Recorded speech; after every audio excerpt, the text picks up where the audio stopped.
Labdien, cienījamie klātesošie! Man tiešām ir liels prieks atkal atgriezties Spicē. Šodien mēs arī centamies atvest visus, kas dārzos ir saziedējis.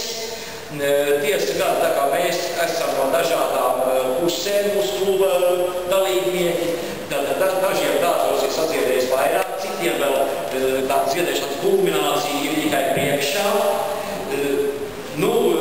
Šobrīd šeit ir apskatāms, kā jau minēja, ap 170 īrišu ģimene. Runājot par īrisiem, par mūsu izstādes dalībniekiem, tad noteikti ar labu vārdu es gribu pieminēt laikam plašākās kolekcijas īpašnieku un selekcionāru Aleksandru Mutlīkinu. Viņš ne tikai šeit ir izstādījis ārzemes šķirnes, bet arī savu selekciju. Tad selekcionāri Ilgu Vīņķeli, kolekcionāri Zintu Jurēvicu, pārējos mūsu izstādes dalībnieks, kas pielika roku gan eksponātu piegādē, gan iekārtošanā, lai viss šeit noritētu sekmīgi.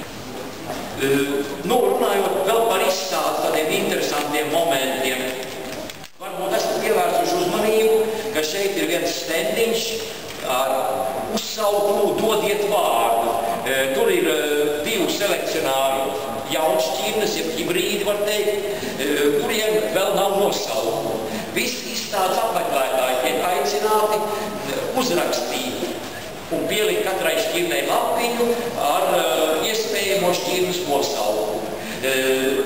Kad šķirnes autors izvēlēsies atbilstošāko, tad šī nosaukuma autors